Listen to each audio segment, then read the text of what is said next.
ఏలయనగా మనము నిరీక్షణ కలిగిన వారమై రక్షించబడితిమి.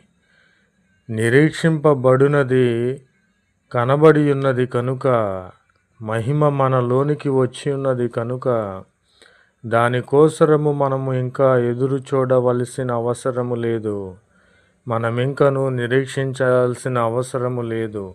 ప్రభునామమునకు స్తోత్రములు కలుగునుగాక.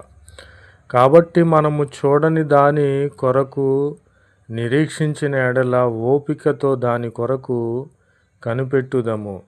మనము నిరీక్షణ దేవుని యొక్క మహిమ మనము పొందుకొని ఉన్నాము కనుక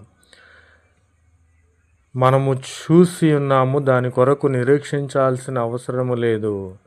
మనము చూడని దాని కోసరము నిరీక్షించిన ఎడల ఓపికతో దాని కొరకు కనిపెట్టుదము. మనము చూడనిది ఏమిటి? దేవుని